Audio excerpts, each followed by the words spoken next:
What is up, guys? And in my new video I'm just going to be showing you guys how to have your saturation, or how to adjust the saturation in Streamlabs OBS to actually show on your stream. Because normally if you just change the saturation of your game, whether it be CSGO or any other game, it won't actually show or be picked up by your recording software, say OBS.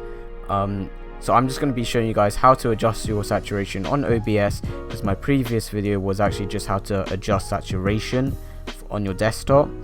So I hope this video helps you guys, and if it did, leave a like and let's jump into it. So guys, it is very simple. What you're going to want to do is have your OBS Streamlabs open like this, have your game running in the background, have your correct source and scene, and then you'd want to right click on your source, CSGO here, and you'd want to click on filters, and then where you see this plus right here and the minus, you're going to want to click plus. You're going to want to scroll down and click on color correction. Obviously I've already selected it, so you're going to want to click it. Obviously I've already selected it, so you will just have to click on color correction and then click done, and then it will take you to this screen right here.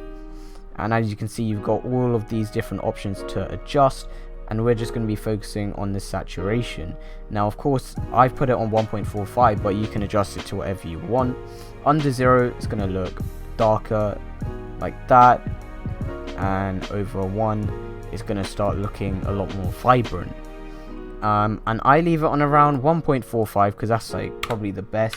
Now there is one thing to keep in mind. This is a separate saturation to the one you may be using on your desktop, so you will have to adjust that number right here to suit your need, what you want your stream to look like.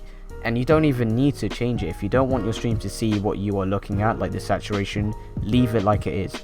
But in my case I did, because I think it looks just a lot better. So this is how I do it. You go into your settings, click color correction, and you scroll down to saturation and you just adjust that number. So yeah, as I said, I leave it on 1.45. I'm sure this is a very similar method to how you do it in OBS if you do stream on OBS, not Streamlabs.